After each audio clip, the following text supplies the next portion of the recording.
Hello students, welcome to the Python Development Workshop Day 4. Today is going to be the last session for this month. I hope whatever was taught in the past 3 days is being clear to you. For any such queries, I'll write my mail here. You can post me your queries there. Also, in today's session, we'll try to cover up the functions. We try to cover up the recursion, classes and objects. And then we'll also see the exception handling and fan handling in the Python. Yesterday, we looked upon to the various list, tuple, dictionary, sets. Similarly, we are going to see today. Okay, so let me present my screen to all of you.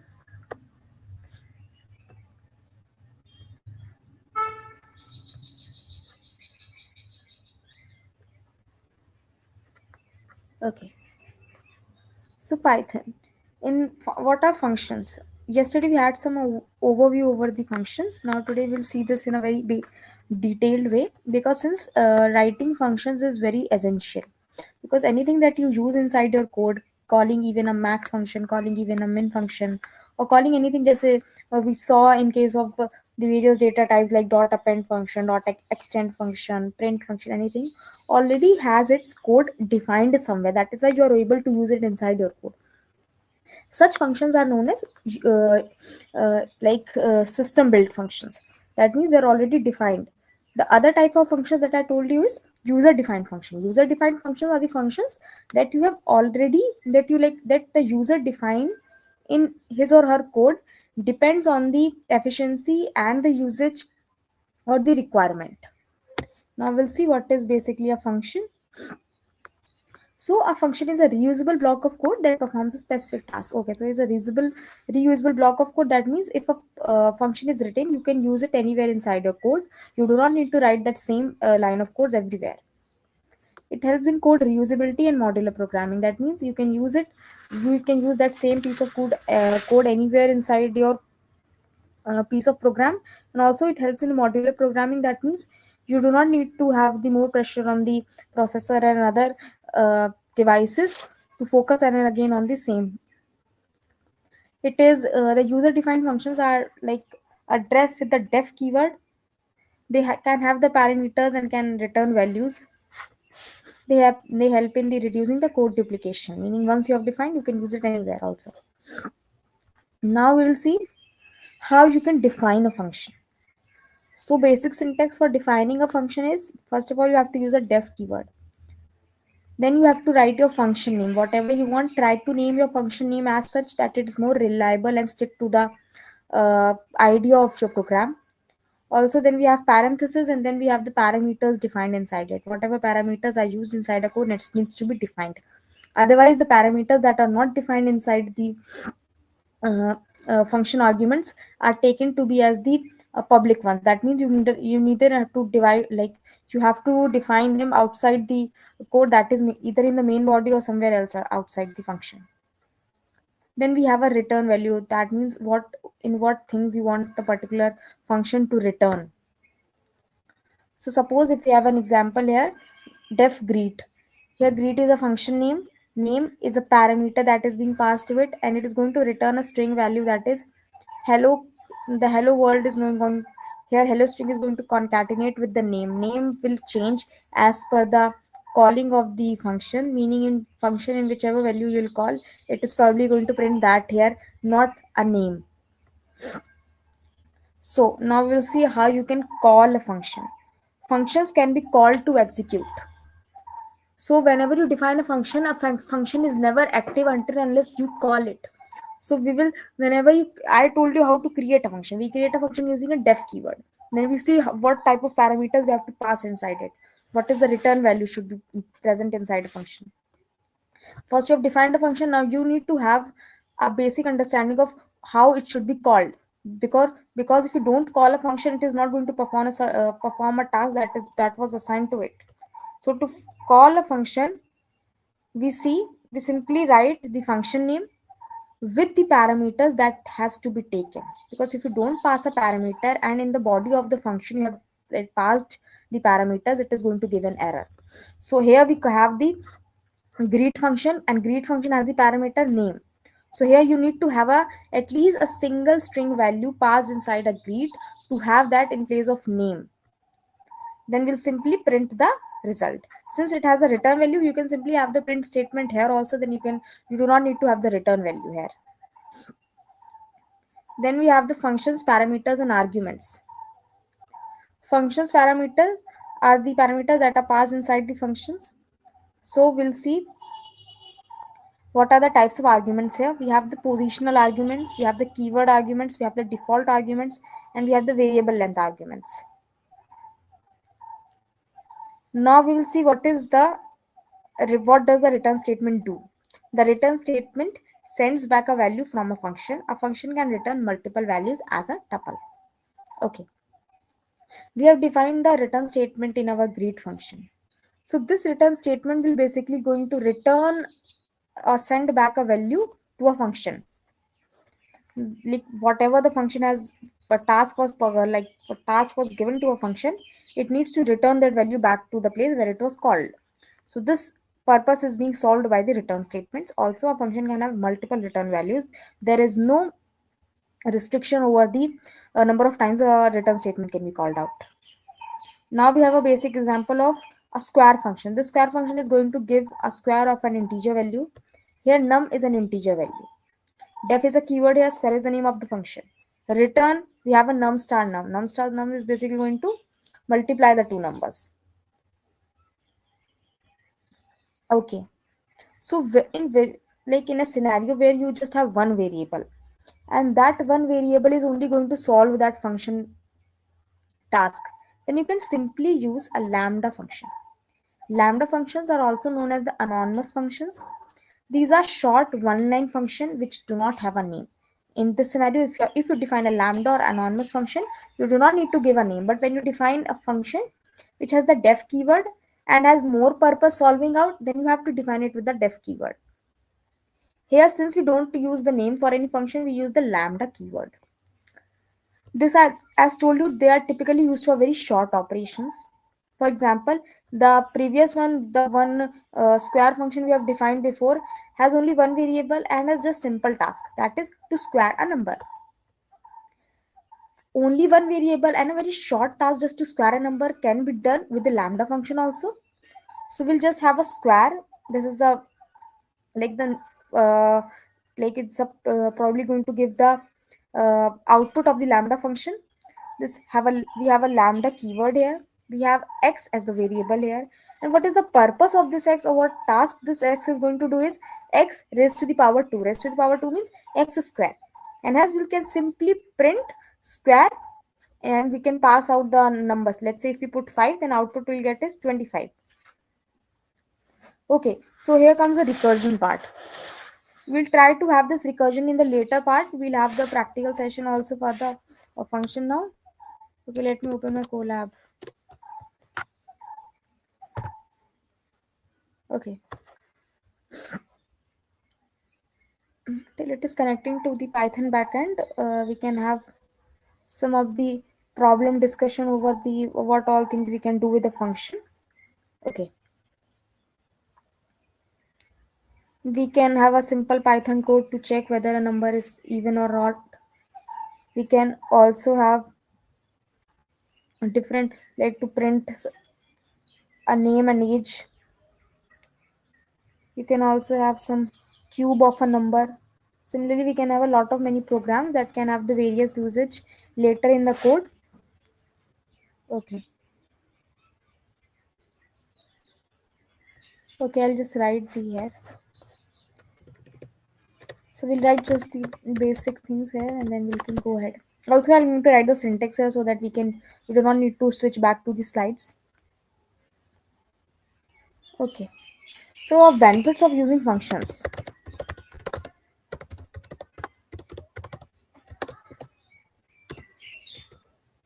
Benefits of using functions are it increases the code readability.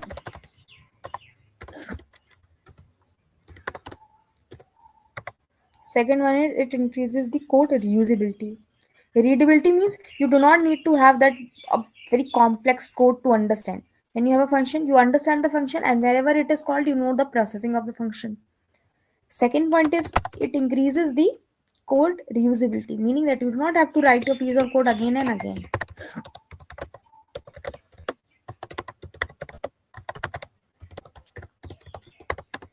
Okay. As I've already told you, the type of functions we'll write here as well.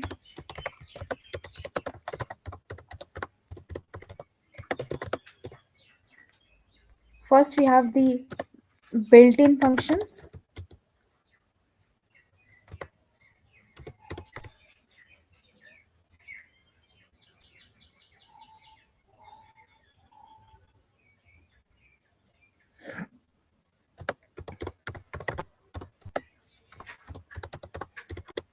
Okay, so we have the built-in library functions such as print, we have input, we have the other power function, min-max functions.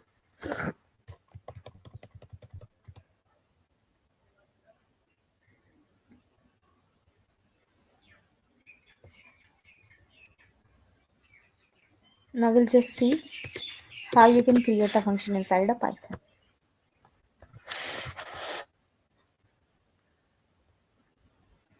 Okay.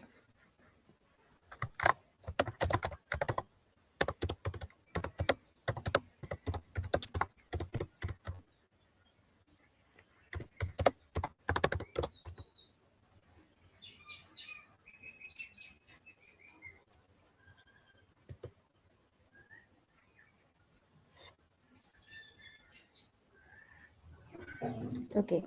Suppose I use the def keyword here and I just have the function name, let's say fun.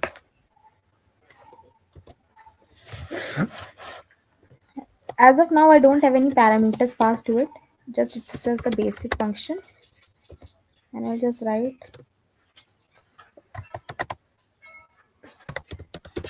welcome to the session. Okay. Okay. So this was the function we have defined. Whenever if you run this piece of code, it is not going to return anything. Let it connect to the Python backend, then we can see.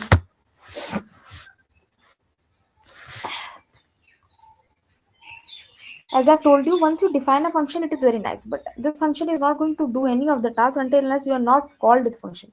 To call a function, we simply write the function name with the parameters that are essential for it. So it has not given any output. Let's call the function.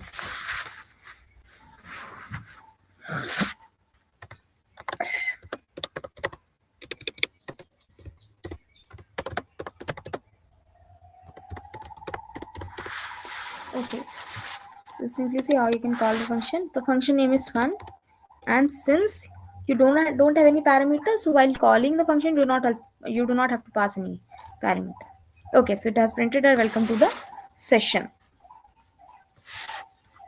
Now we'll see how you can deliver a code to call a function.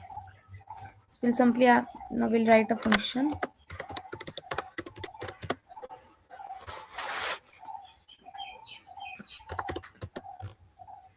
Now we'll write a function to add two numbers.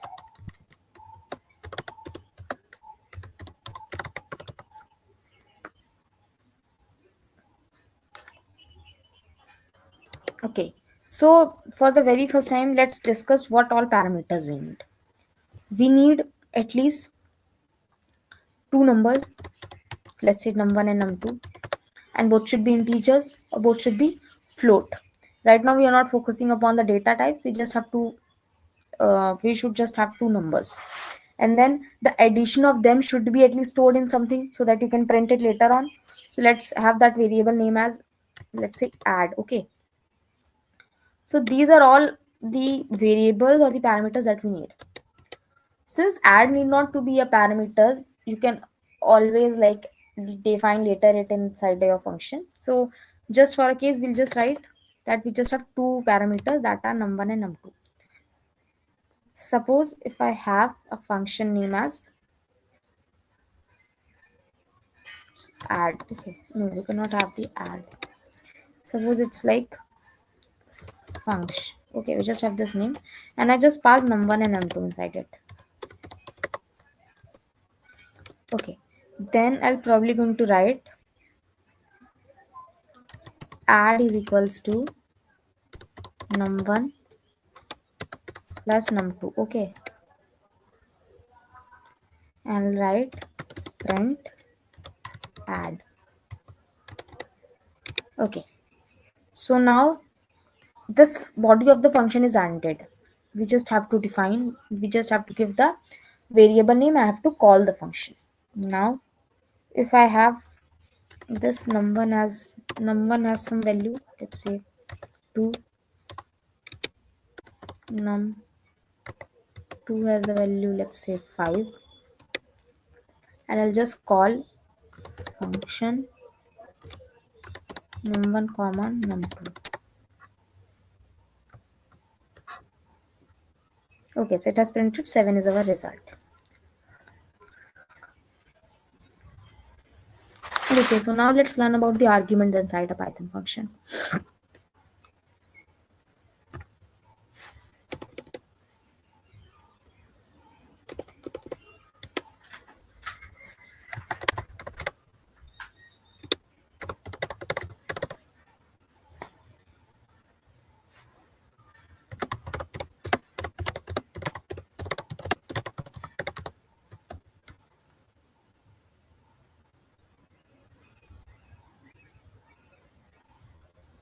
Passed inside the parenthesis of the function. Okay, a function can have any number of arguments separated by a comma. A function can have any number of arguments separated by a comma.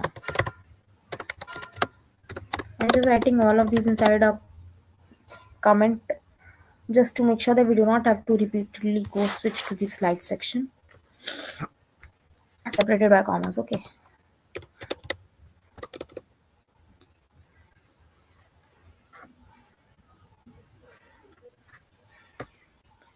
let's just see how you can check the odd and even. If a number, if I've given you a number, how you can check that a particular number is even or odd. We'll just have a def keyword here. Let's just come into the program first.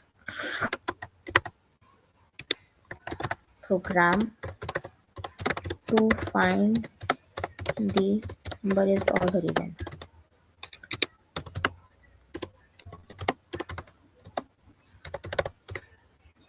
Okay,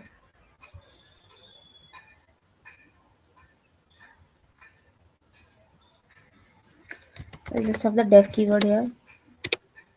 All right, function. I'll just have a number here. If number percentage 2, percentage 2 means it's going to check the divisibility. Okay, equal to 0.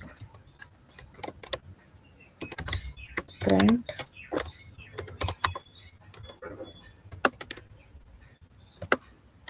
is even.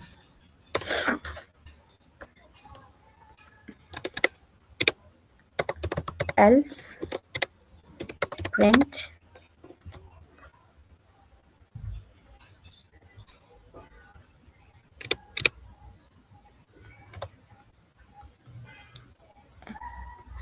else print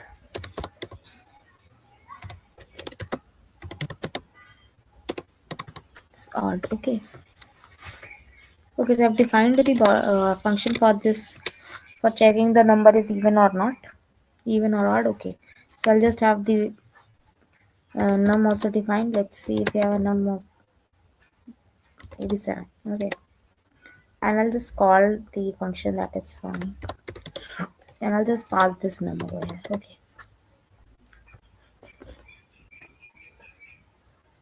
okay, so it's saying that 87 is an odd number.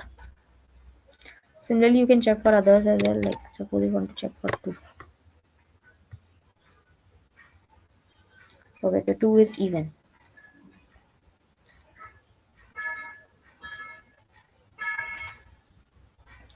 Since you have given a parameter to it, okay, or an argument to it, we have also a default argument. A default argument is an argument that assumes a default value, even if you have provided the function.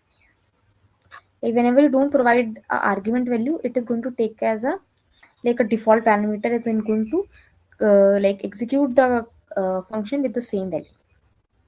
It's right about the default. Okay, so let's see for the default one.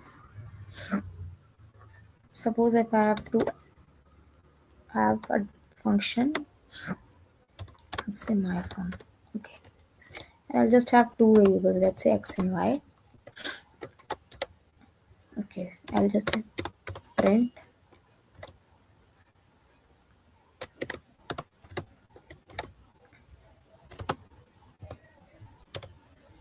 So x is x, then print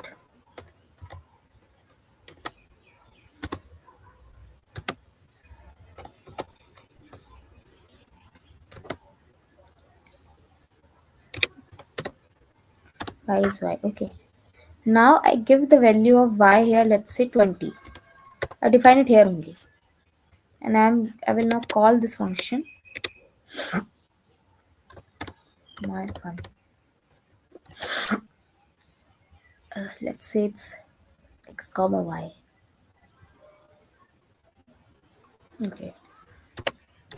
Okay, so let me tell you this 10 is going to assign that x only. Since there are two parameters, you need to at least give the two parameters. But you can, if you simply define the 10 here, let's see what this gives.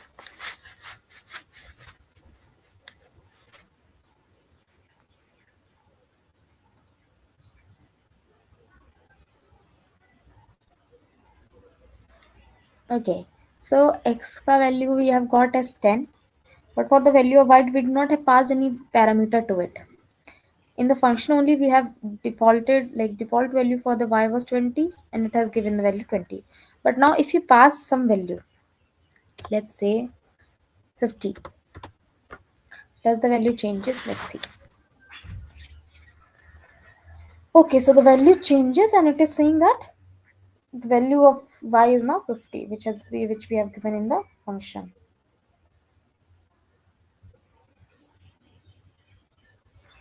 Okay, now let's go ahead.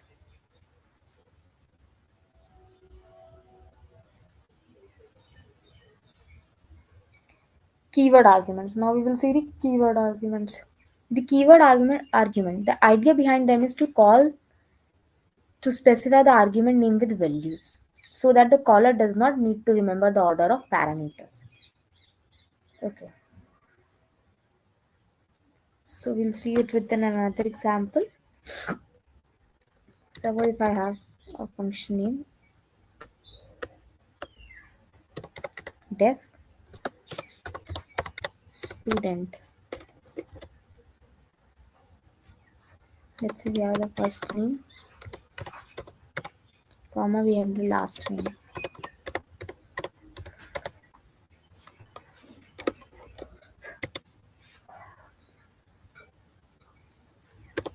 Let's print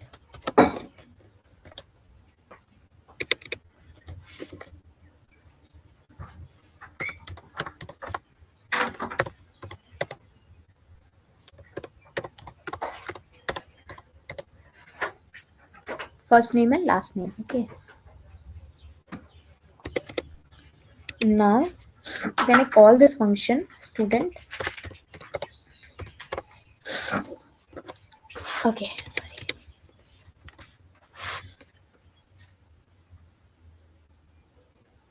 Now, if I have this, let's say if we have the first name equal to Charlie,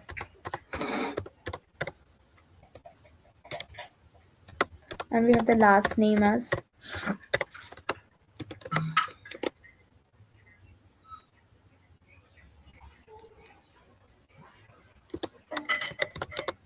okay. And similarly, if we call this function again and we'll change the order of the parameters in which they are called. Cool.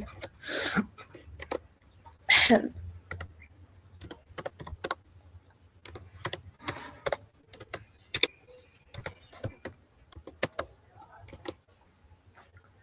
I call this as,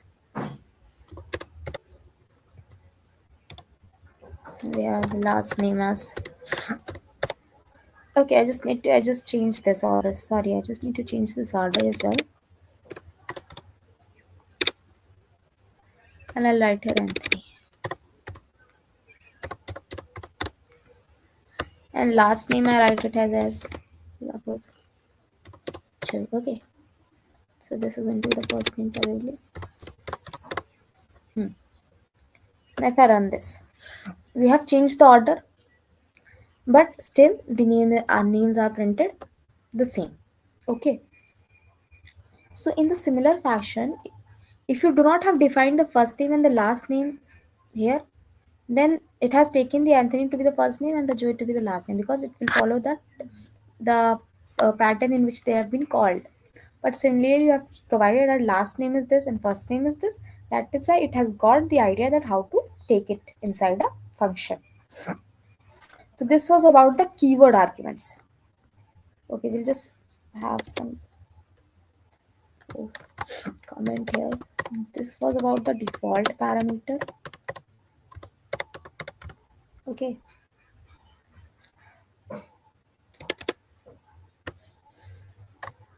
This is about the keyword argument.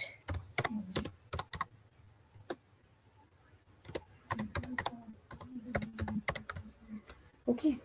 Now we'll go ahead with the positional arguments. We'll go ahead with the positional arguments.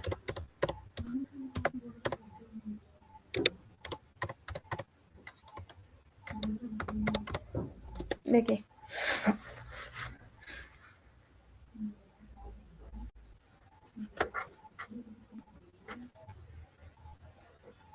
Okay.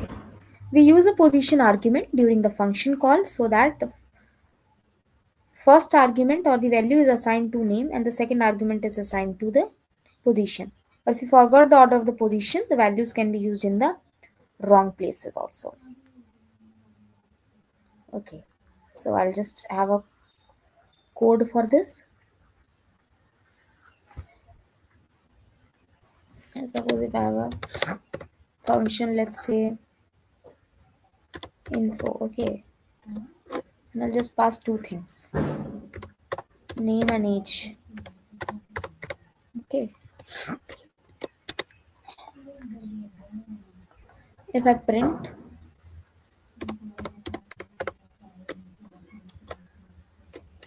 name as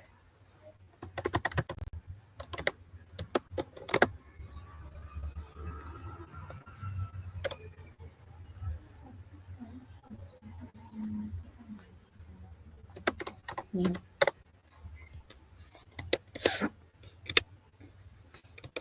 okay, and we'll also print the age.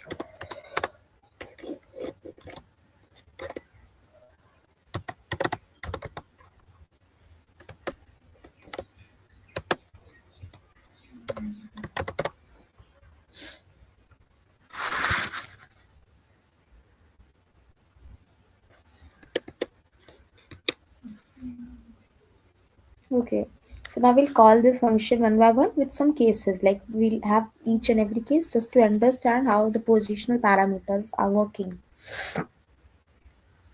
Suppose if we have the print, let's print. I just write simple print statements here. Let's say this is case one. Okay.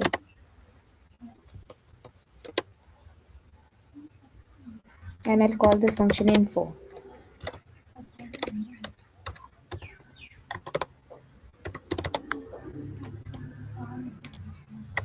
Okay.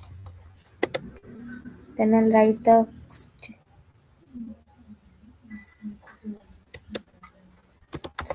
We have write the case 2.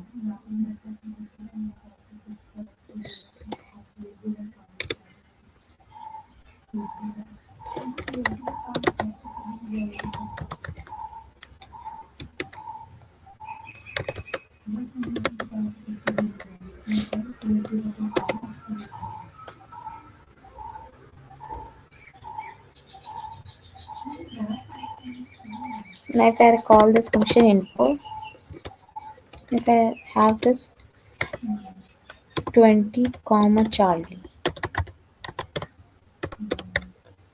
Okay.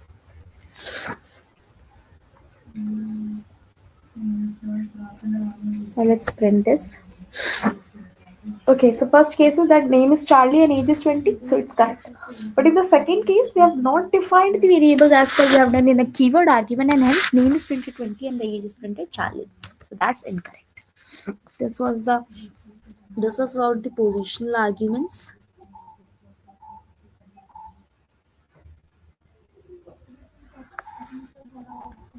Okay, so now we'll see anonymous functions in Python that are basically the lambda functions.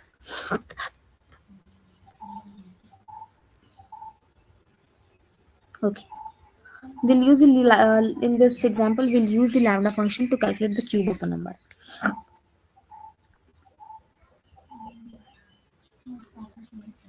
Okay, if we have a lambda function, let's say cube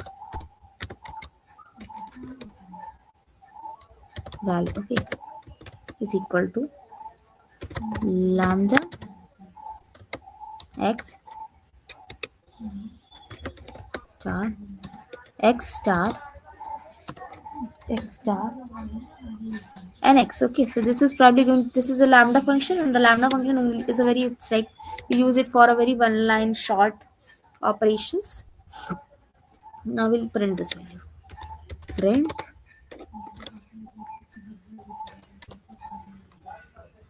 cube val, say 5. Okay, just print this.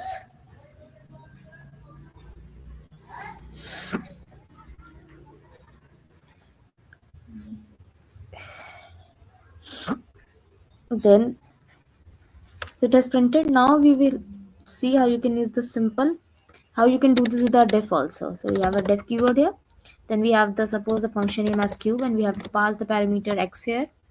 Since we need only one parameter, we have passed x over here. And then we have a colon, then we have just have the return value. Return is x star x star x. Okay, and I'll just print this as well. Print cube 5.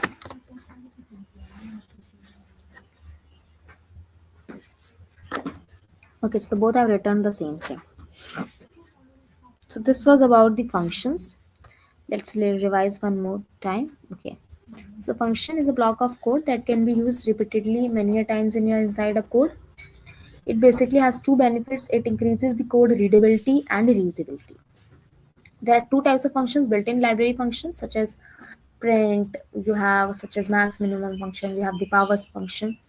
Similarly, you can also define your own function that belongs to a different class of functions that are user-defined function. Then we saw how you can create your own function using a def keyword, how you can call your own function. Then we saw an example of how to add two numbers. Then we saw about the basic understanding of arguments or the parameters that are that are passed inside a function. So a function can have any number of arguments separated by commas. You can have like any number of parameters. Even if you don't have any parameter, that also works. So a function. So then we have a function which basically tells whether a number is even or odd. Then we saw the default parameter. Then we saw the keyword parameters. Then we saw the positional parameter. Then we saw the lambda functions. Default parameter states that if you don't have any value, the default value will be taken over and the function will be executed. Keyword parameter states that whenever you have any function which has the parameter, try to give it a value by actually specifying it in the calling of the function. Then we have the positional parameter. That's the way in which the parameters are passed inside a function will only be taken over and no position of them will be changed. Then we saw how you can have the lambda functions for very short things that are there. If you have a very function that does a very basic functioning, then you can obviously use the lambda function using the lambda keyword. Now we'll come on to the recursion. A recursion in Python, a recursion calling itself, a function calling itself is called a recursion, because basically whenever you define a function, whenever that function calls itself, that is called recursion. They're useful for problems such as factorial, Fibonacci series, and everywhere where a similar type of function is being repeatedly executed. Okay, so most of the recursion problems contain a base statement just to avoid the infinite loops. At least at a point, the function should have the value so that it could reverse back and complete its all executing calls, so that it can return to the final value. For example, if you have a factorial, if you want to find the factorial of a number, then you should have a basic detail of that. If that factorial of a number, a basic condition for this problem can be that when n is equals to 0, uh, or n is equal to 1, you can have the factorial already defined. Okay, so here we have built-in versus user-defined function. As I've told you, built-in functions are already predefined in Python, such as length function, sum function, print function. User-defined functions are the functions that are created by the user. Example, the here we saw a greet function, we saw several other two, how to add two numbers, how to check whether number is even or not, and many more. Now we'll see what is the function scope and a lifetime. So a function scope has, like, it has two scope. Either it will be a local scope or it will be a global scope. Local scope meaning that are variables that are only inside a function that has no connection with the main body. Global scope are the variables that can be declared outside the function and can be used inside the function and can be used anywhere inside the code. Non-local keyword used for modifying variables in nested function. For example, if you have the def out, okay, so I think the slide does not have the complete problem. Okay, we are now will see higher order functions and closures. Functions that take other functions as argument or return functions. That means when a function call itself is recursion, but whenever a function call other function in as an argument or as return function, these are basically called the higher order functions. A closure is a function returning another function. So whenever a function has a return value also as a function, we call it as a closure. Okay, so here we have a function, outer function karke. Then we have another function defined inside it as inner function, and then we are finally going to call this message or print this message. So higher order functions and closures are what? A function that takes another function as an argument is called the higher order function. And whenever a function has the return value as the function, we call it as a closure. Now we'll see the recursion in detail. Okay. We'll also have the practical screening to it. What is recursion? So a recursion is a method where a function calls itself to solve a smaller subproblem. Remember, a recursion problem should always have a basic condition to end the infinite loop and get back to all the recursive calls and return the final answer. So it is useful for problems that can be broken into smaller and similar substatements. Every recursive function must have a base case to prevent the infinite recursion. Recursion is basically used in a lot of algorithms and such as tree traversal. Tree traversal here means if you know the data structures and algorithm, tree traversal is basically how you can mitigate through a binary tree. Binary tree has basically two types of traversal: breadth search traversal and depth search traversal. Depth search traversal are basically of three types: pre-order, post-order, and in-order. Divide and conquer strategies. Now we'll see what is the structure of a recursive function. A recursive function consists of a base case. As I've already told you, if we don't have the base condition defined inside the recursive call, it is come into an infinite loop, which is not never going to get end. So to end that from an infinite loop, you have to define that condition are a base condition so that all the recursive calls are executed back and a final return value is returned from the function. Also, we should have a recursive case. That means a function should have a function call inside it. If you don't have any of them, there could be a problem in executing the task. For example, for a factorial of for a Fibonacci series, we can have a base condition defined. That means for a is equal to 0 and b is equal to 1, we already have the next condition as c is equal to 1. Similarly, in case of a factorial, you can have that factorial of 1 is 1 or the factorial of 0 is 1. That is the base. That could be the base condition for these problems. Okay, so as we were discussing about the factorial, now we have the factorial of how you can find the factorial of a number n using the recursive statements. So as from a basic understanding, factorial of a number is the product of all the integers from 1 to that n. If I say factorial of 3, that means 1 cross 2 cross 3. When I say factorial of n, that means 1 cross 2 cross 3 cross till we reach n.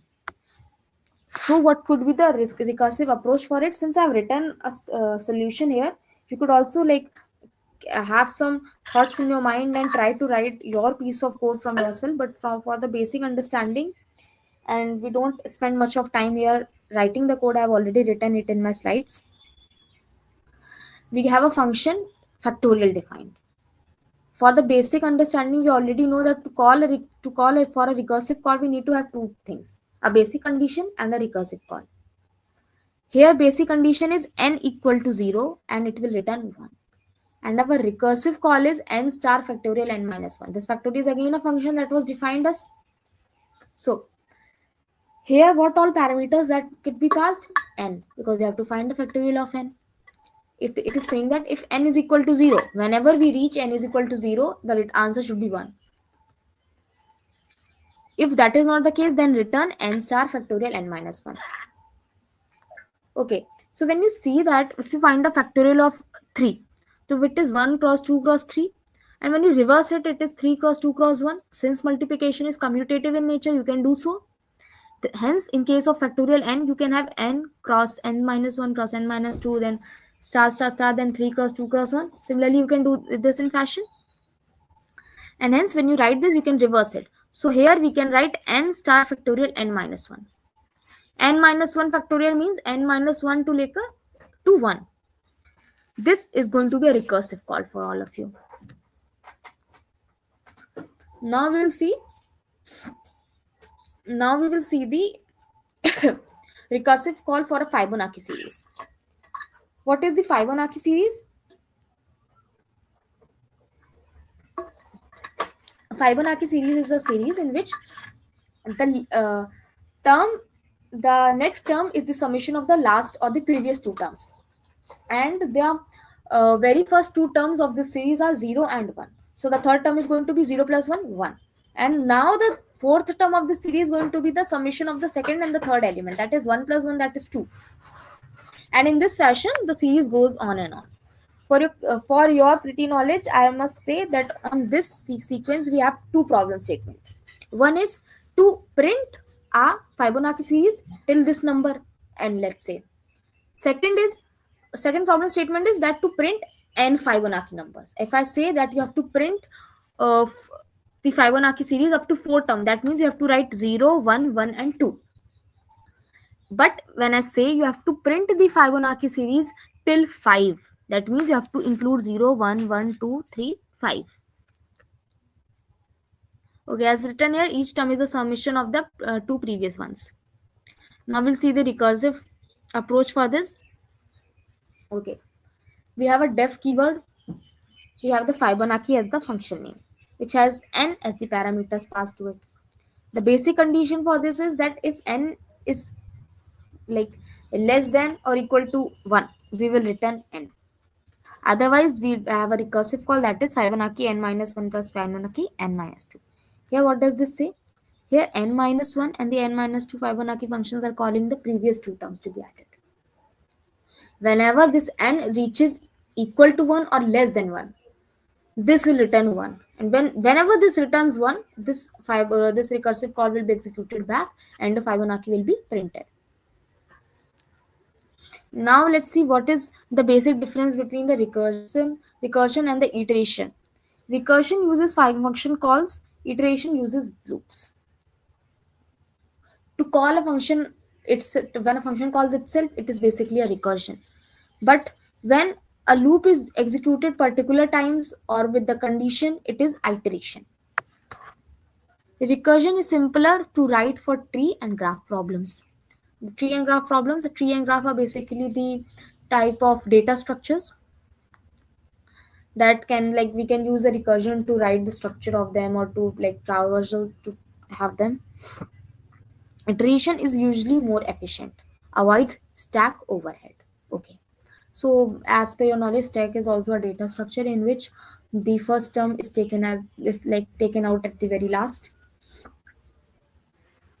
So iteration is usually more efficient because iteration does not have any stack overhead, meaning each time that a loop is executed, the memory is again clean and the things are stored back for the new iteration. Whereas in case of recursion, the things are being stacked up and up, and when it reaches to the base condition, then the stack gets open up, and similarly it takes times to proceed with the results. Example, factorial iteratively versus recursively. Obviously, whenever you calculate the factorial using for loop, it is going to take much lesser time than it is like executed recursively.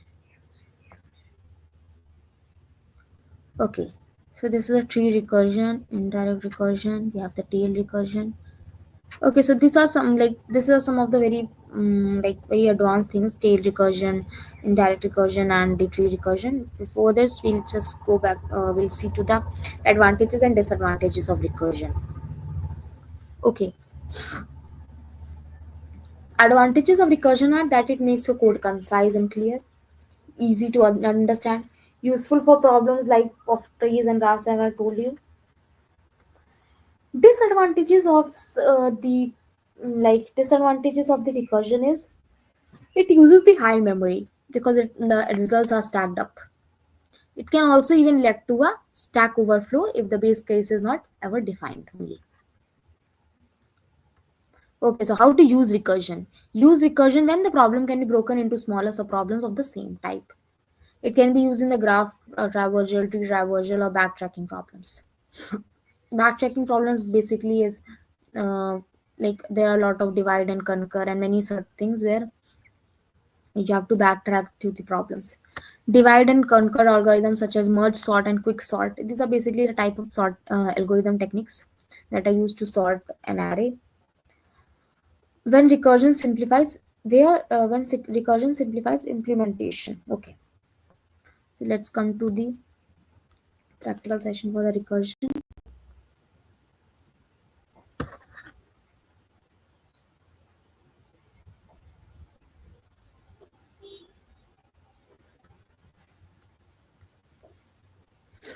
Okay, let's go with the recursion now.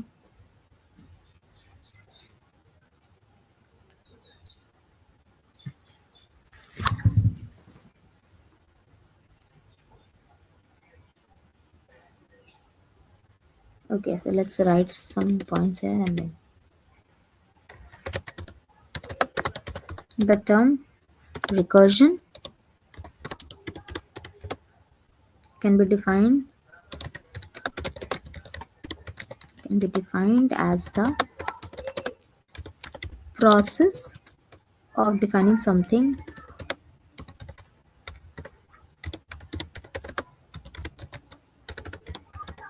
in terms of itself.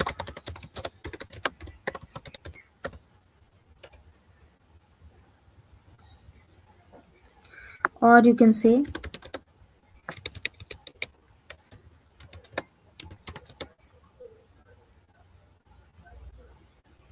or it's a function calling itself.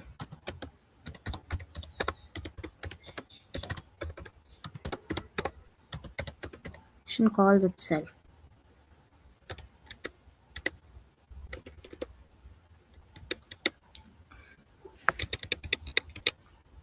Advantages of using a recursion.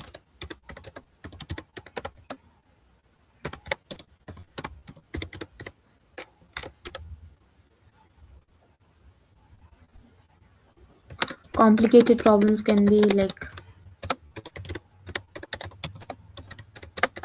cut down into smaller ones.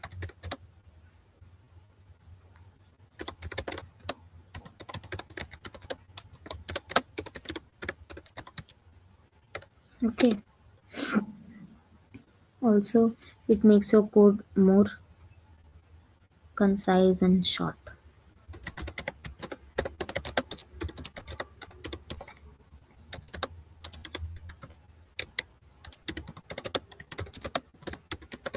Okay. Then we'll see the disadvantages.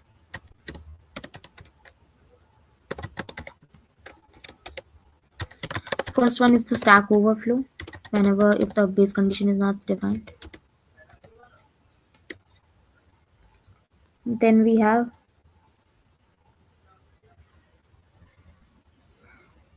a lot of memory has been taken up.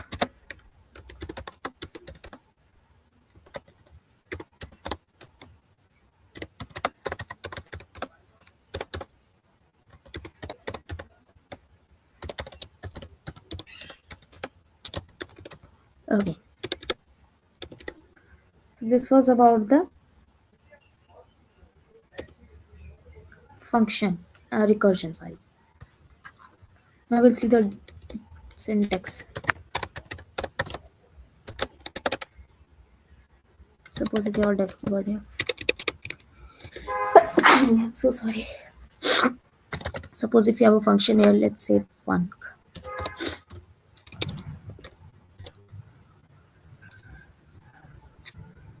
Okay. We have several statements defined it. Let's say. Okay. Then this function again calls itself. This is going to be a recursion here now. Okay, so this is the basic syntax for the recursive call. Okay, now we'll see that two major problems that we discussed. One is the Fibonacci, and another is the factorial of a number.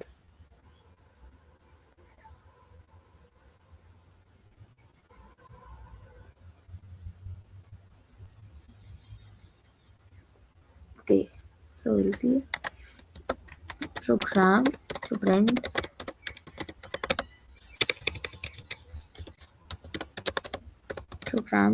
the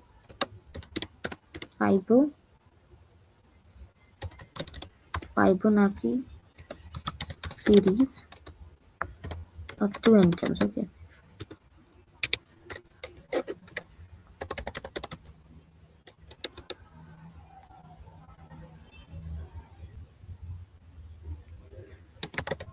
Def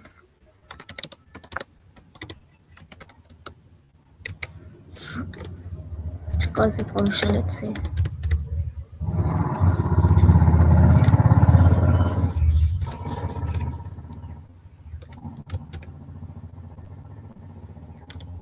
If we have n,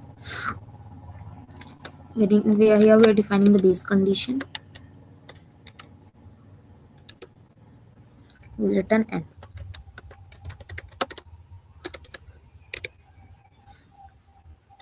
Else we will have return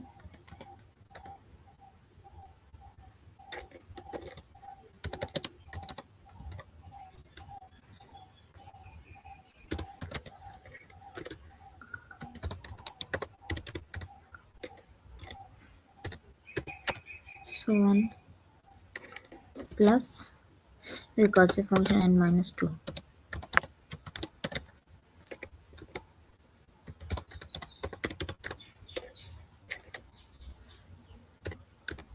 Okay. We have defined the function. Now let's keep the value of n as 10. That means you need to have the 10 terms in the Fibonacci series. Now we'll just have the main body defined here.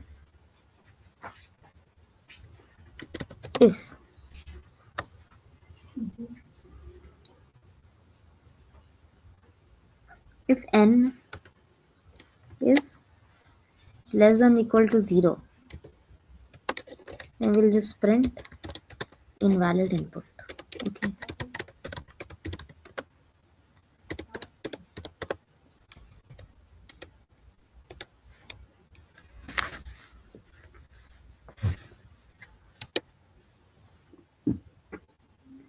Okay.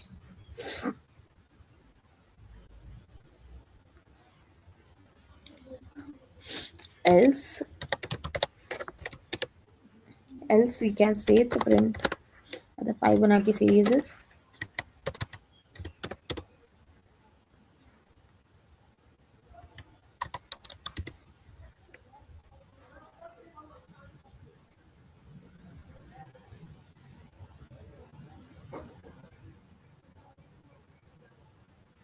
else print Fibonacci series. Okay. Okay. So we'll just have the while loop defined here for I in range n.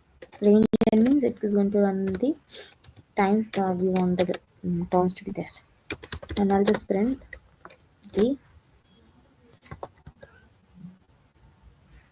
what's the function I.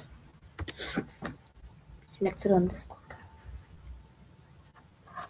Okay, so it has given us the 10 terms of a first 10 terms of a Fibonacci series. Now we just have the understanding over this code.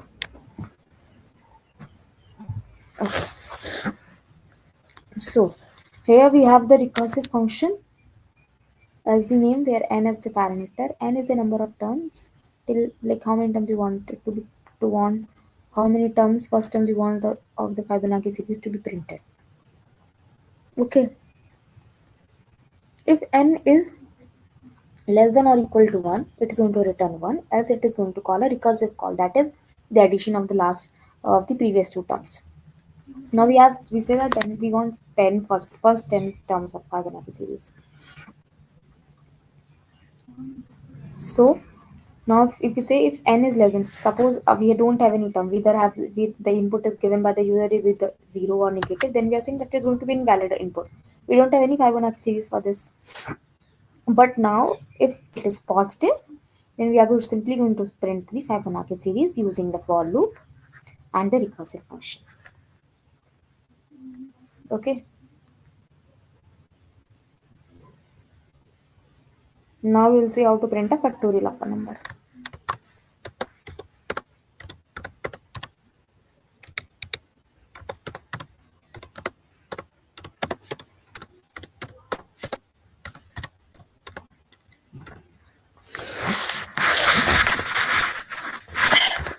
How to print the factorial of a number.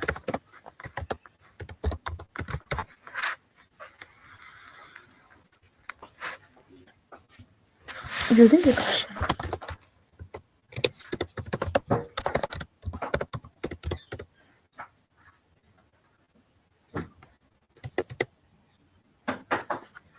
Suppose we have a def recursive factorial.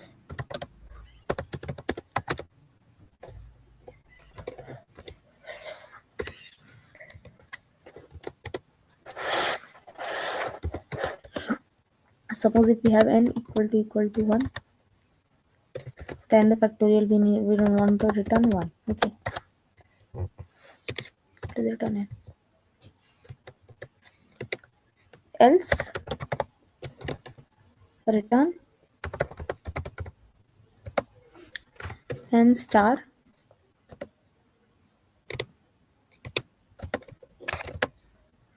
recursive factorial n minus 1. Okay. This is our function, recursive function. For this we have the base condition defined, we have the recursive call also defined. Now we'll just find it for what value. Let's say we want to find the factorial of a 6. Okay. Now we'll just have some basic conditions also defined. That means if your number of which you want to find the factorial should not be negative. Okay, if it is 0, then it is the factorial is already 1. And if it is positive, then this whole function is going to be executed. Let's say if you have n less than 0, then print invalid input.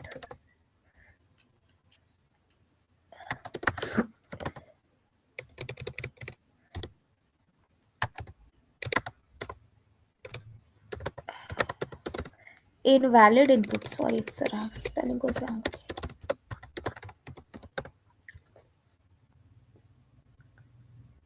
We have the invalid input. Elif n is equal to 0. Print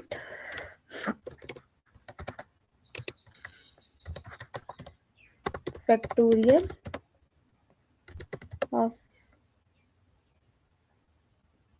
0 is 1. Okay. Else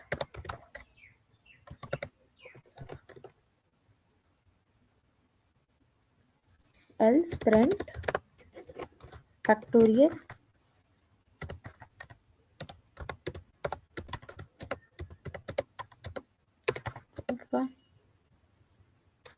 of n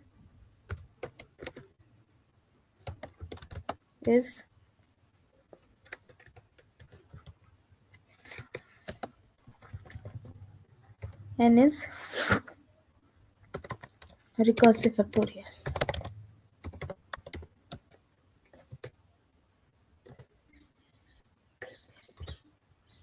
N. Okay.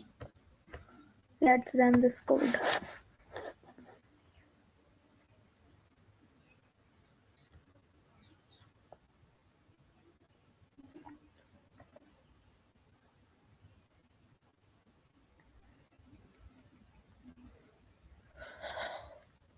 Okay.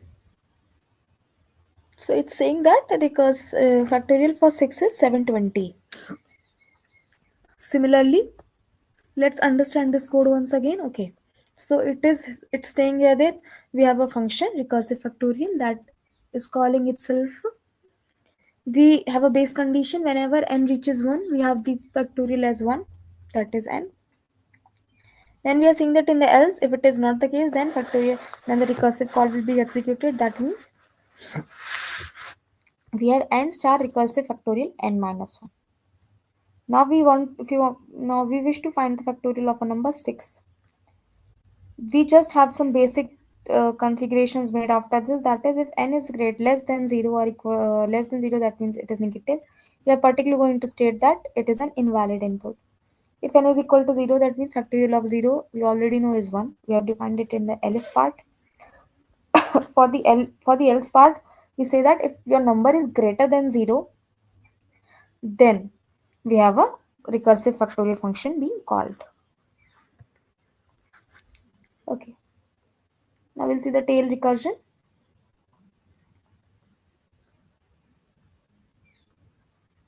So, what is tail recursion? I'll tell you here only.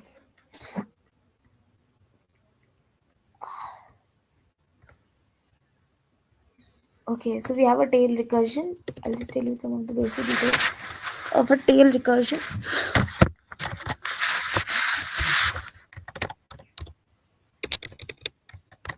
Forgive me for my cold today. Tail recursion.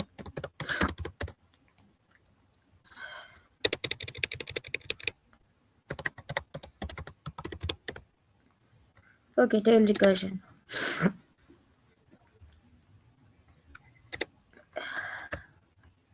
So it is a unique type of recursion.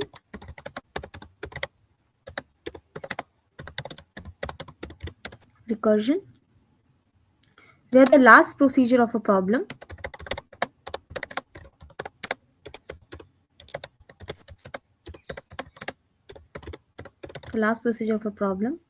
or a function, sorry, let's type a function. Function is a recursive call.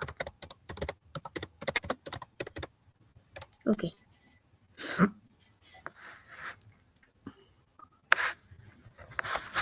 Okay,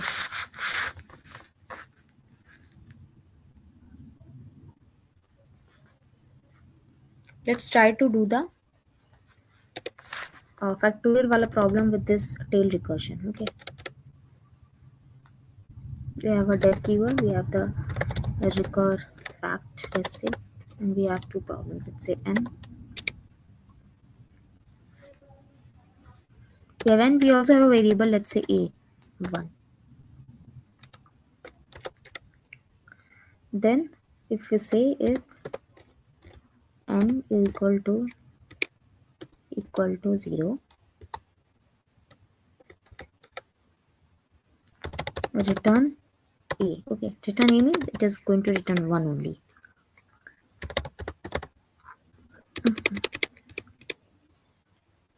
Else return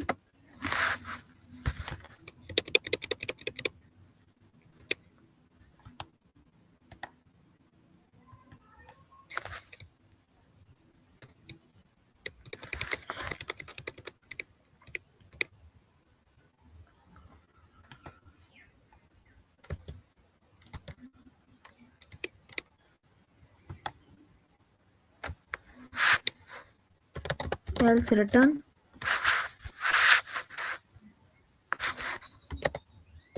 recur fact n minus 1 star a star n. A star means probably it is going to be that only. Your n, it will remain n since your a value is only 1. Okay.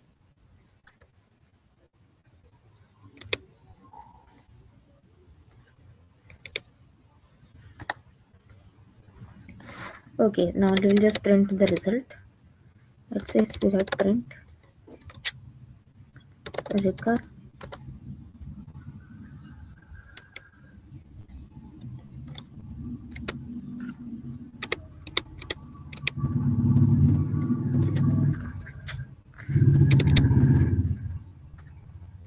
fact, we'll just give 6 here.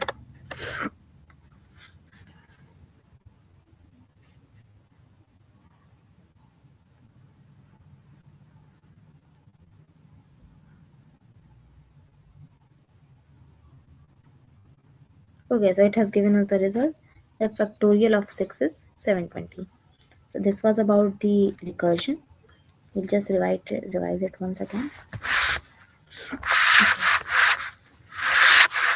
So a recursion is a method where a function calls itself to solve a simple plus subproblems.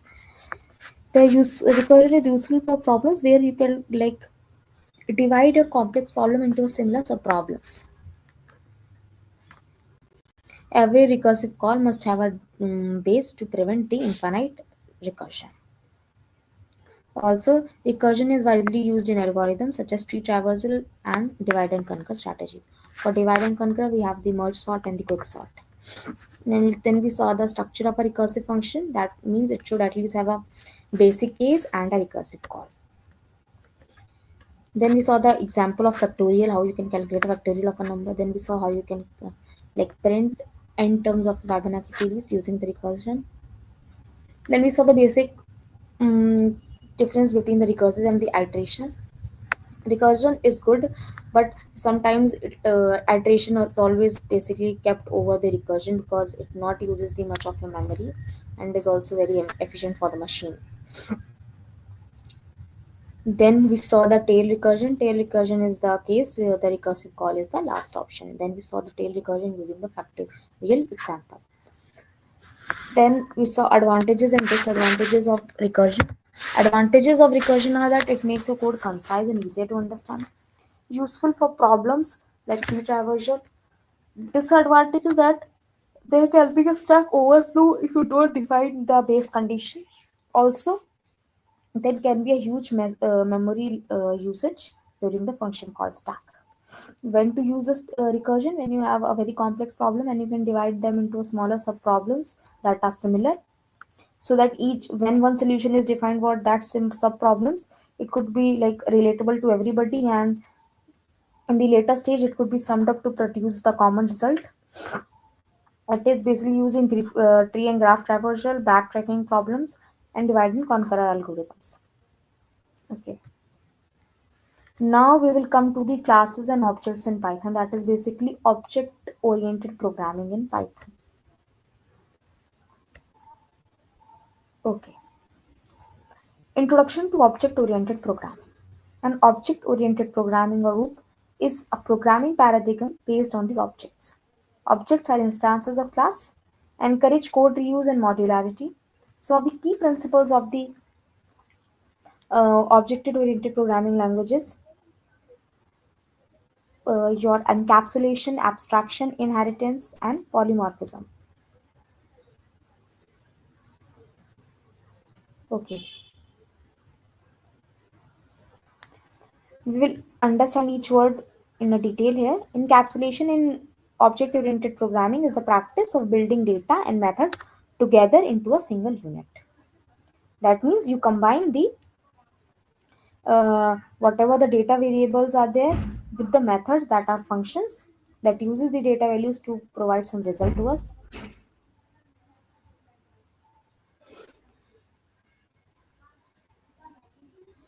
Okay, now we'll see the abstraction.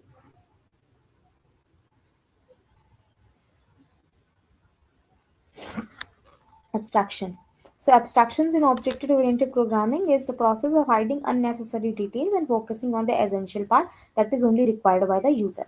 So unnecessary hide like basically not showing up the back-end details of how the following things are being executed, relatively showing up only the things that are required by the user. Then we'll see the inheritance. Inheritance is basically when you define a parent class and you can inherit some of the data variables and methods inside your subclasses which are inherited from it.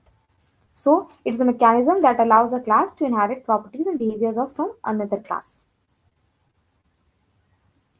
Then we'll see polymorphism.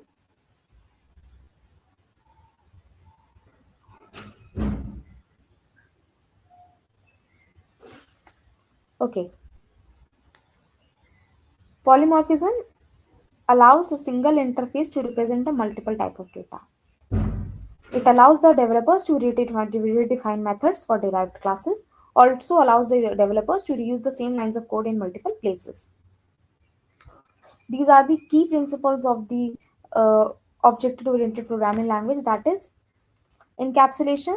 That means combining all your data values and functions into a single unit. Abstraction means hiding unnecessary details that are not required for from the user point of view and only displaying the results that are required. Inheritance means you can inherit the data variables and methods of some other class to other class. Polymorphism allows the developers or the user to inherit a piece of code anywhere inside it. Okay, so what is a class? Multiple times I spoke the class word over here in the class. So class. A class is a blueprint for creating object. Basically, a class is a place. A class is a line of code or is a block of code where you actually define a general properties of a object. It is defined using the class keyword. It contains attributes that are variables and methods that are functions. For example, if you have a class car here, it has a function. Definite, we'll study about this in function here later. This self, brand, and model. This self is again a keyword here. Brand and model are the two types of data variable. This function self.brand is equal to brand is stating that a brand value should be assigned to a brand. What is an object? An object is an instance of class. Now that means a very specific case for the general properties of a class. Objects have attributes and methods. Suppose if you have define a class car and now you want to define an object for this class car. Then we have an object name as my car and the brand and the model for it. So the brand is Toyota and the model is Corolla. And then we'll print my car dot brand. This is going to give you the output as Toyota. Now comes the init method. The init method is called automatically when an object is created. That means it will be called automatically. If you even don't define it, it will be called. It is used to initialize the object attributes. Initialize the object attribute. That means whenever you define an object, some of the attributes also you need to pass through it. These objects are going to be initialized by the init method from to the object attributes. For example, if you have a class of person and we have the name and age of a person as the attributes, then this self.name and self.age is going to assign the name to a name variable and the age to a age variable. Then comes the class attributes versus instance attributes. So a class attributes is shared among all instances. That means any variable that is defined inside a class will be shared among all the objects. Whereas the variable that are only declared inside an object will be only remain unique to that object. You cannot use anywhere else apart from that object. That means if you create an uh, class, let's say class 1, and you have the object as object 1 and object 2 as the two object, then any variable that is defined inside the class 1 will be shared by both object 1 and object 2, whereas the variables and the functions that are defined only for object 1 will be only shared with the object 1. It is not going to be shared with the object 2. So this is an example of a class dog where a species is a canine. Okay, so this species canine is a class attribute, and this name here is an instance attribute. That means the name will change every time the class will be another object will be created. The methods in a class. So a method in a class are the functions that are inside the class. The first parameter in instance method is self.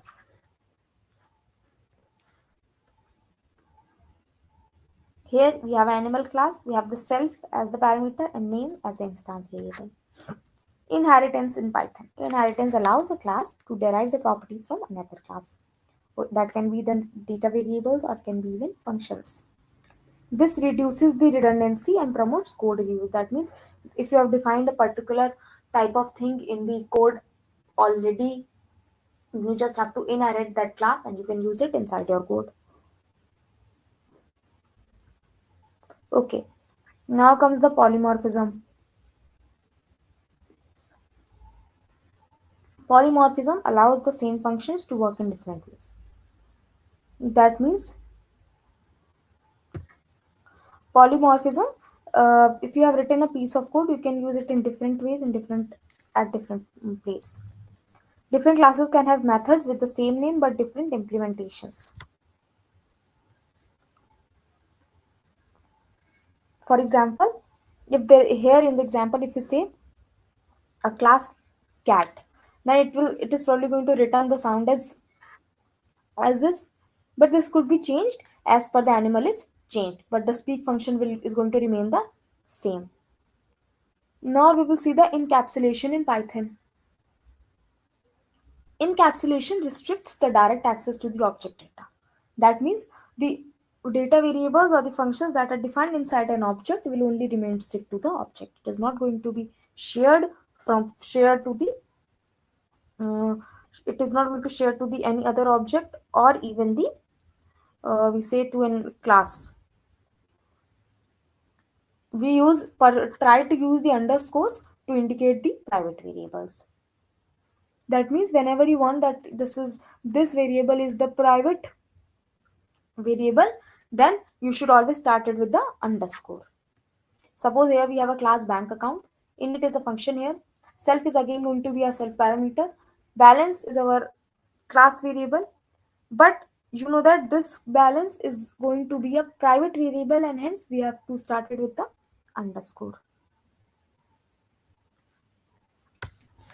Now we'll see the abstract classes and interface. Abstract classes cannot be instantiated and used as a blueprint for other classes. It requires the ABC module. That means these classes cannot be like inherited and cannot be a blueprint for the other classes. It means the data variables and the functions cannot be inherited later. It requires the ABC module to be imported. Suppose if we have a class animal, then we just have to say that at the rate abstract method. That means the other functions that are going to be defined inside it are going to be the abstract method. That means that cannot be inherited. Now we'll see the basic summary of the OOPS. Here, classes defines the blueprint for objects. Objects are the instances for classes. OOPS principles are encapsulations, abstractions, inheritance, and polymorphism. Helps in structuring the code efficiently and reusing the components. Encapsulation means binding down the object, variables, and methods together, or binding down the object variables and methods together. Abstraction means hiding the unnecessary details that are not useful to the user. Inheritance means like inheriting the functions and data variables of some class to other class. Polymorphism means how you can use a different function or a method in a different way at other places. Basically, OOPS helps in structuring the code efficiently and using the components. Okay. So this was about the classes and objects. Let's have a practical view to it.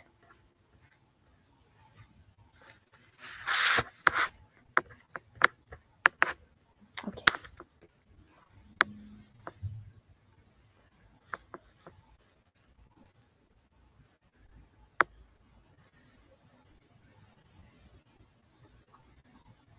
Okay, so if we have a class dog, let's say.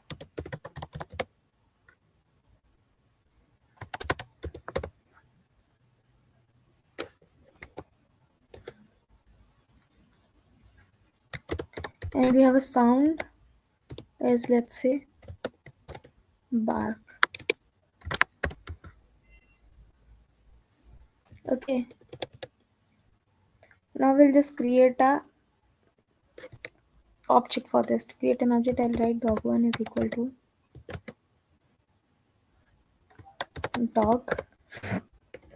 Okay.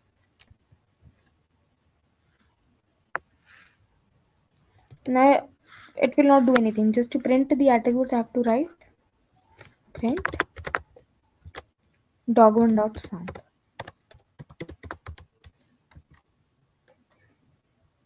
Okay. Let's run this. Okay. So this is the class which has the name dog and has a class variable as sound that has the value bark.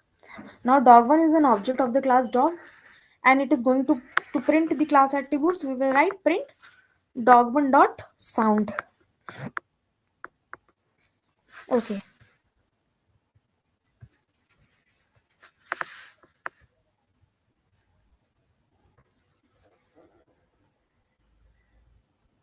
Okay, now we will use the init function here. Class dog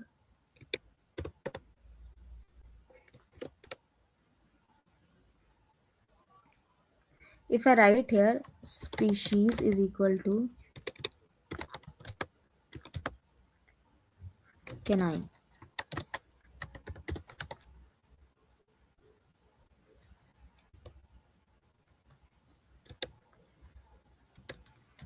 Def, let's say init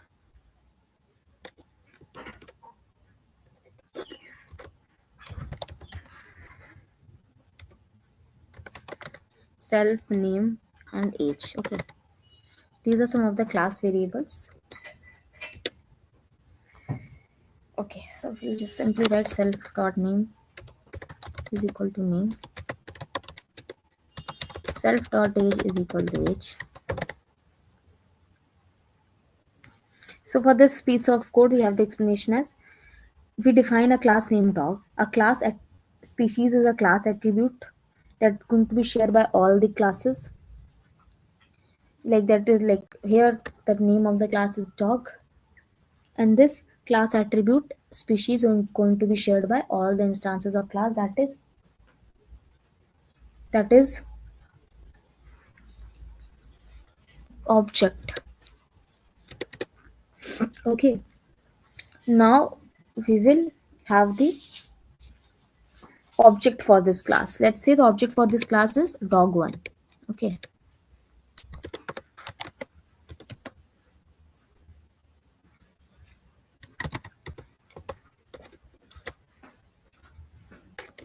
Say buddy and let's keep the age of this dog as 3. Okay. This is, so this is 3. Okay. Then we'll simply print dog1 dot name,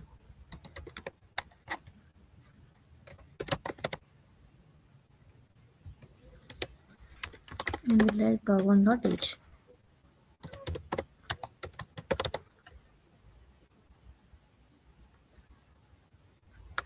and we will print dog1 dot species.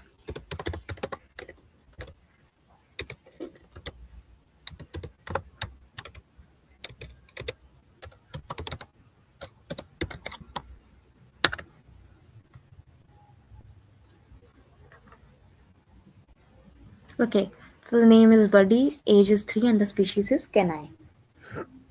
Explanation for this is that dog1, now the dog Buddy dog comma 3 creates an object of the dog class with name as the Buddy and age as 3. Dog1 dot name accesses the instance attribute name of the dog1 object. Dog1 dot species accesses the class attribute species of the dog1 object. Now we'll see the self parameter. Self parameter is a reference to the current instance of the class. It allows us to access the attributes and methods of the object. Now we will see the class dog.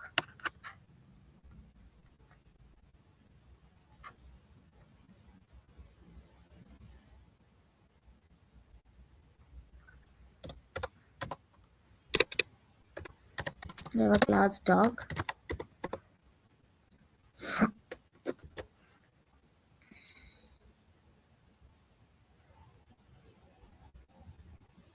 Okay. Just have no parameter passed to it. We'll simply write here def bark self. Okay. We have no parameters passed. We'll simply print self.name.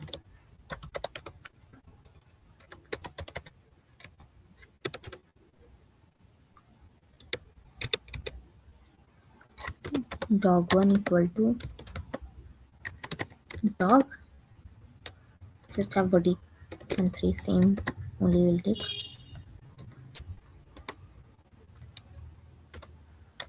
Okay, and I'll just print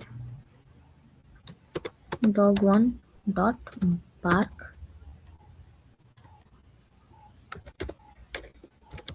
Okay.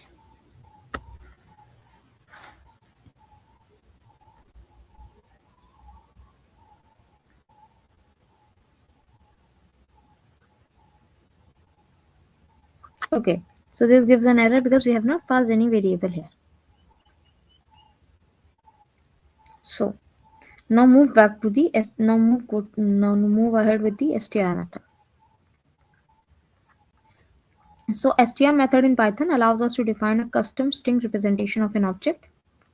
By default, when we print an object or convert it to a string using str only.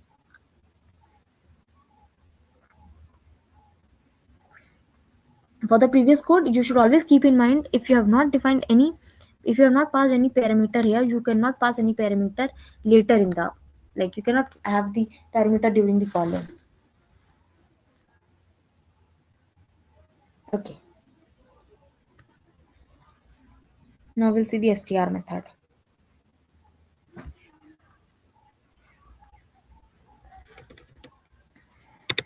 Okay. So we have the same class dog.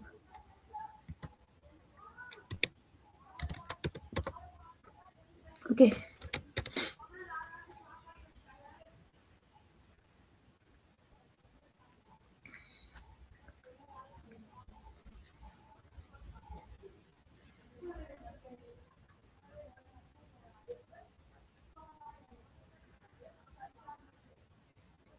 Okay.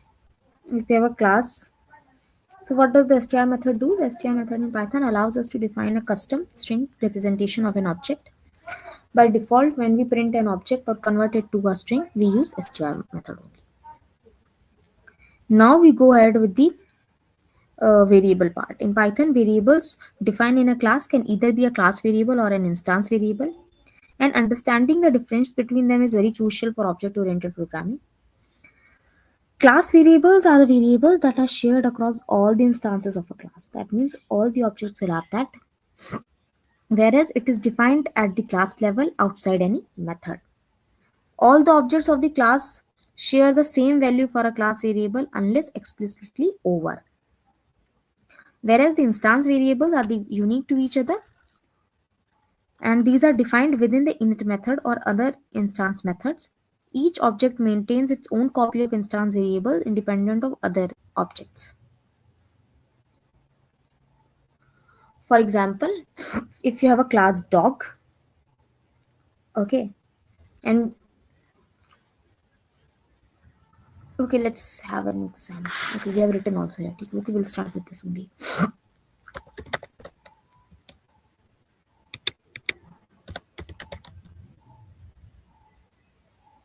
Okay, we have done the similar example before only. We'll see here. Okay, wait. Okay, so here the species is our global variable. That means is a class variable. All the objects that will be created under this class, it will be shared among them. Whereas the body and tree are very unique to the class variable only. Sorry, to the object variable only. Meaning whenever new object will be created, these value will be changed, but the species value will remain unchanged.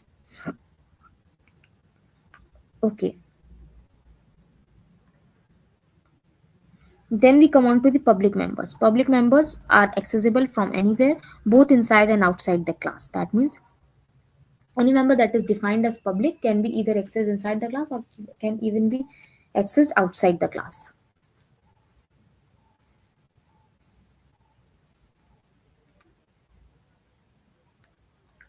Protected members are identified within single underscore. I told you in this slide only. Wait, yeah.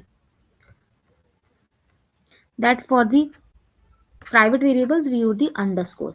Similarly, it is saying that to use the private members we use the underscore. Okay.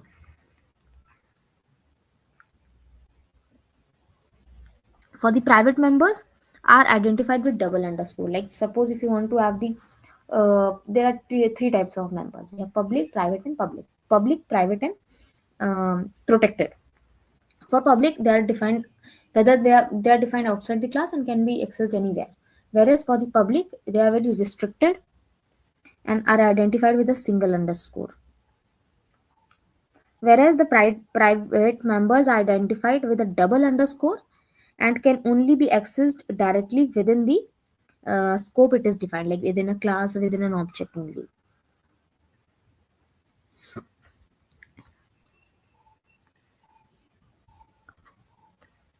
Okay.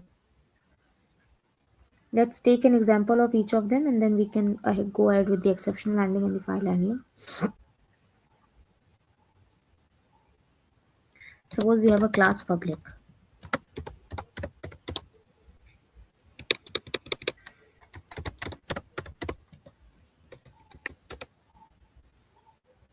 If I have a function def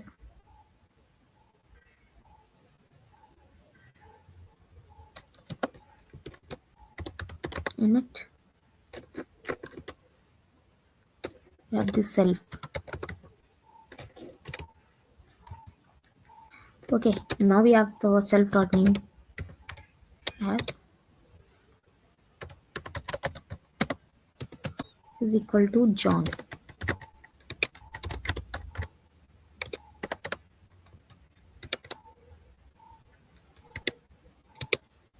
Then we have def display the name of a function that will display the name. Probably it is also going to have the self parameter. We'll just print self dot name. Okay, now we'll just create the object for this. Let's say we have the object as obj and then we'll just write public class and then okay, cool. Now we'll just display the name.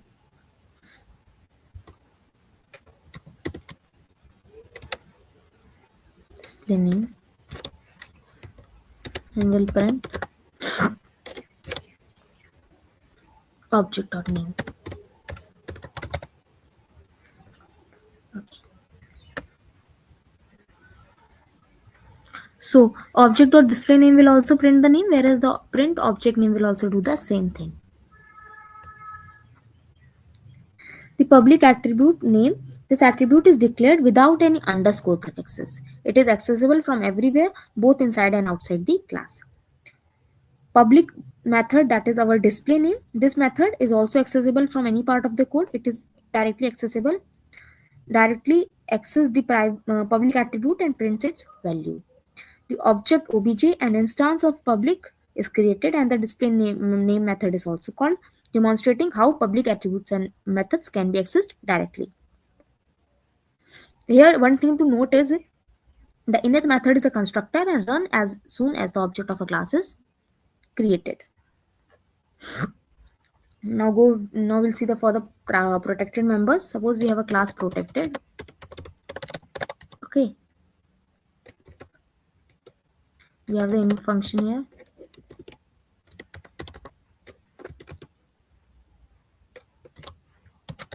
Self. Okay. Let's say self.h. We'll have the one underscore here to declare that it is a private protected member. 30. Okay. Then we have the class subclass.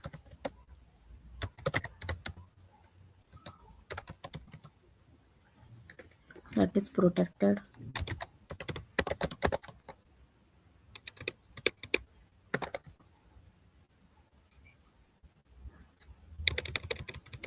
Okay, so P was small. Okay. Now we'll have a function that is display age to display our age.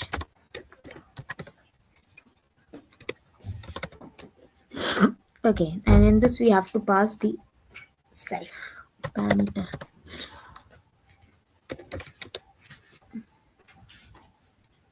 Now we'll simply print self.age.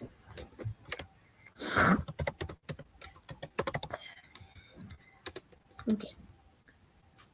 Then we'll just create the object for this class, that is, let's say it's object obj, which is equals to subclass and obj.display.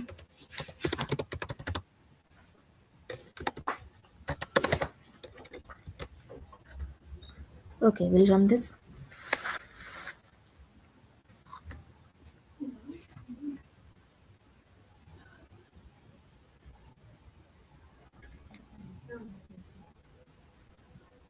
Okay, so class protected we have, then we have a definite self.age is 30. Okay, so, class subclass we have protected, then we have def is display the age, we have self, and we have print self.age. Okay, just have to forget to do this. Okay, so the explanation for this code is that this the single underscore age, this attribute is prefixed with a single underscore, which by suggests that it should be treated as a protected member. Also, it is not enforced by Python but indicate that it should not be accessed outside of the subclass. Here a subclass inherits from the protected class. Within this subclass, we can still access the protected attribute age, and display age method will within the class access the protected attributes and this shows that the protected members can be accessed within the class and its subclass. Now we will go with the private members. Okay.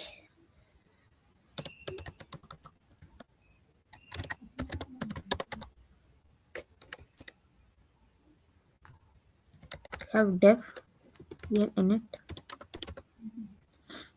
Okay, we just have to self now.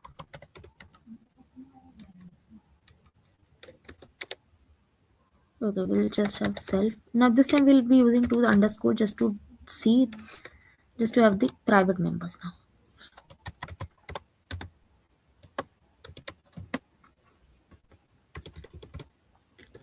Okay. Now we'll have the another function, self, def.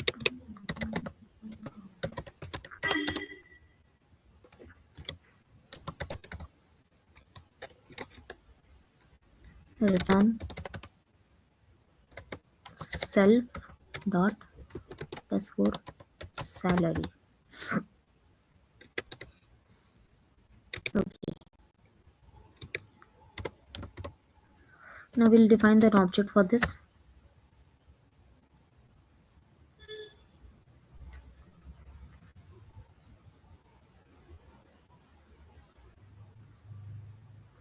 We'll have the object as private sample.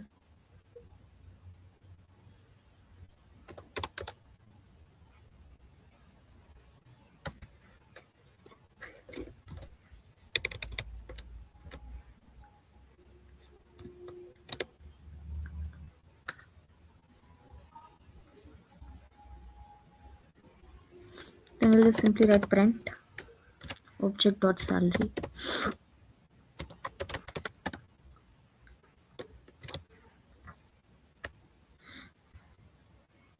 Okay, so the explanation for this code is that this double score under salary is attribute which is prefixed with two underscore, which makes the Python enforces privacy by name mangling, which means it renames the attribute in a way that it becomes private.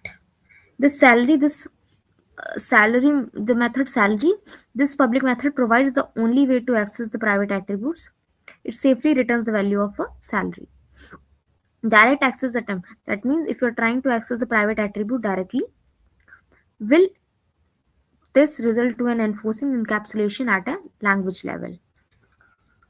So this was about the classes and object. Now we'll go ahead with the exceptional handling.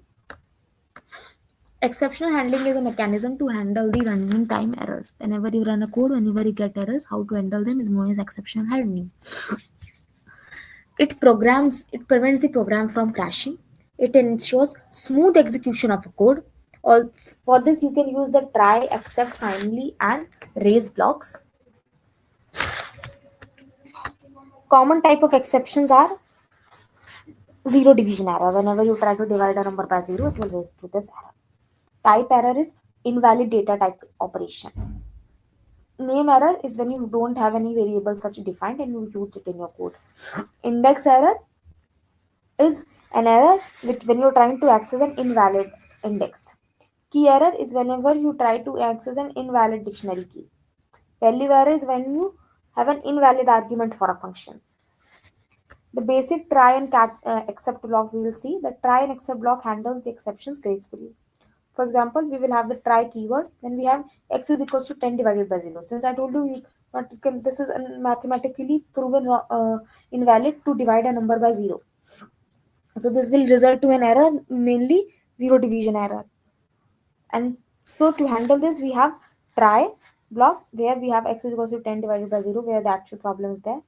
Then we have the except block where we will define the error, that is zero division error, and will print cannot divide by 0. So whenever this block of code will be executed, it will be printed that you cannot divide by 0. How you can handle the multiple exceptions? Suppose here only we have one exception, but how to handle the multiple exceptions? You can catch multiple exceptions in a single block as well. For example, if there is a try block, we have a num, and we want to convert this string into an integer. This is an invalid data conversion. So this will particularly result in a value error and a type error as well.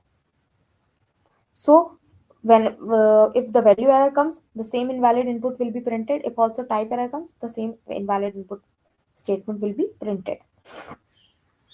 Also, you can use the else block. The else block, that means if none of the exceptions in the except block is like matched, then the else block code will be executed. Then we have the finally block. This finally block will always execute and basically used for the cleaning process. For example, if you have a try block here and you wanted to open a file that is data.txt, this is a text file, and you have a exception defined in the except block, that is file not found error, then you will print file not found. And this there is a final block, that means this block will be executed every time. Even if none of the things of the except block will be executed, the final block will always be executed. Then we see how you can raise custom exceptions. Use the raise keyword to generate exceptions manually. For example, here we have a function check age, where age is a parameter here. If the age is less than 18, we will raise a value error, that is age must be at least 18. Return X is granted. Now we will define custom exception classes. To create a custom exception classes by inheriting from the exception class. For example, if you have a custom error, we'll have it inherited from the exception. We have a function here which will print the message. Some of the best practices for the exceptional handling are: you can handle only necessary exceptions. Do not try to involve every exception in your code. Use specific exception type instead of a generic except. Keep error messages as informative as you can. Log exception for debugging. Use the log exceptions for the debugging process. Avoid using pass in except logs, because if you use the pass statement in the except log, it is like not going to match with any of the exceptions made. Summary of the exception handling is: exceptions help in error handling and program stability. Use try except block to catch errors. Else run when no exception occurs. That means when if you have used an else block, then if none of the exception matches, then this else will be run. Final will always be executed. Custom exceptions can be created for specific needs. Like that means if you know that there is a particular type of error that is probably going to occur in only in my code, then you can have the custom exceptions defined for your code also. Then we move ahead with the file handling. File handling allows Python programs to read, write, and manipulate the files. These files can be either binaries, comma separated value files, or the text files. They are used for storing and retrieving the information. We use the open function to interact with the file. That means once you open a file, you can do like read them, write them, erase anything out of them. Now we'll see first step is how to open a file. To open a file, we have the syntax as open, followed by the file name and the mode. Mode means if you say R, then it is going to be read. That is going to be a read only file. But if you write W, it is going to be a write mode file. If you write A, that means you are going to add something to the file. B means that means it is a binary mode of file. Plus means if you write R plus, that means read and write. Now we see how you can read from a file. Methods for reading a file are read, readline, and readlines. Read will read the entire content. Read one line will read only one line at a time. Read lines will read all lines into a list. For example, if you have a file and you open data.txt in a read mode, then the content can be like can be saved in a uh, can be saved in a variable named content using the read function, and you can then print that content to see what all details are inside the file. Now we will see how you can write to a file. To write in a file, we use the W mode, or you can use the A mode to append to a file. For example, we first open the file using the open function, then we write file.write, and file.write means anything that you want to write inside a file. And we'll simply use the file.close function to close the file and save it. Now, what is the use of with statement? The with statement automatically closes the file. No need to call file.cfg. Okay. So whenever you write with open, that means this file, all the statements that needs to be executed inside the file will be executed, and this file will be closed after it. You do not have to define the dot close function to close the file. Now we have working how you can work with the binary files. Binary files basically stores data as raw bytes. Use RB or WB, that means write binary or read binary. These are the modes. For example, if you have open a file image.jpg with the mode read binary, and you have to read, and whatever you have read inside this file, you are storing it inside a data variable. Now we have how you can now we will see how you can write inside a file. Suppose we have a copy.jpg image, then you open it with the open function, and now to write that to write anything binary data inside that file, you can use the dot write function. Okay, so file handling methods. These file handling methods, some of the file handling methods are dot read. Dot read means will entirely will read the whole document. But if you write pass the parameter such as n inside that, that means you have to read only n character. Read line, that means it is going to read only one line at a time. Dot read lines matlab it is going to read all the lines that are inside a list. File dot write txt, that means it writes text into the file. File dot seek offset moves the cursor to a specific position wherever you want to like do a particular task, you can use that seek function to reach there. Then file dot tell function basically returns the current position of the cursor. How you can delete a file? You can simply delete a file using the OS module. That means first import the OS module, that is through import OS. Then simply write os.removed and the name of your file with the extension. Now we'll see how you can handle the file exceptions. Always handle exception when working with the files. For example, if you open this file and you can have an exception that a particular file is not found in the system only, then you can have the file not found error where you can print that file is not found. Summary of the file handling is Python allows reading and writing of files easily. You can use the open function with proper modes that can be read, write, read binary, read plus to read and write, write plus. Always close the file with the with statement or with the dot close function. Handle file errors gracefully. Suppose if you have an error that particular file is not found, then you can have the file not found error also defined inside your except block to handle this type of error. So this was all about today. This is probably the whole overview of what we have studied in the 4 days. In the first day, we studied about the Python, we studied about the variables, we studied about the conditional statements, and we studied little about the list. Then on the day two, we studied about the list, tuples, loops, and other things. On the day three, that was yesterday, we studied about the tuples, we studied about the sets, we studied about the dictionary, then we studied about the very little portion of the functions. Today we studied about the functions, how you can create a function, how you can call a function, how you can call a function inside a function, that was recursion. We also studied about the basic difference between the recursion and the iteration. Then we moved to the classes and object, how Python supports the object oriented programming. There were basically four key ideas behind the object-oriented programming, that were encapsulation, abstraction, polymorphism, and inheritance. Then we saw what are class variables and instance variable. Then we saw what are public members, private members, and protected members.